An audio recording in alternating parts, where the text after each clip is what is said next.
Ang pagong at ang kuneho. Noong unang panahon, mayroong isang maliksing kuneho. Mabilis siyang tumakbo. Lagi niyang ipinagmamalaki ang kanyang taglay na bilis. Isang araw, nakita ng kuneho ang pagong na mabagal na naglalakad. Tinawanan niya ito.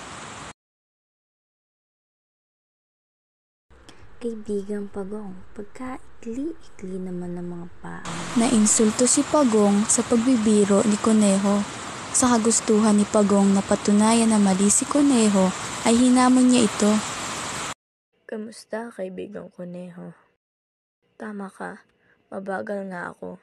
Alam kong napakabilis mo. Kung gusto mong subukin ang aking kakayahan, bakit hindi natin idaan sa paligsahan? Talaga bang hinahamon mo ko? Nagpapatawa ka ba? Sa liit at bagal mo, wala kang pag-asa.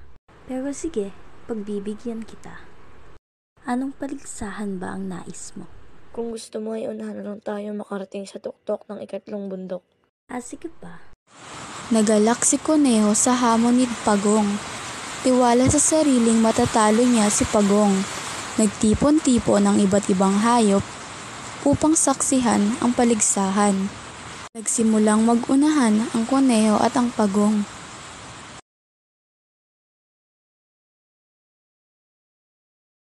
Hay, napakabagal naman ni Pagong.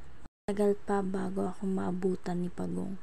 Magpahinga muna ako dito. Naupo ang kuneho sa isang puno. Nagkatulog siya sa paghihintay. Samantala, nagpatuloy lang ang Pagong sa paglalakad. Maya-maya pa, nalampasan niya na ang natutulog na si Kuneho. At tuluyan na ngang nanalo si Pagong.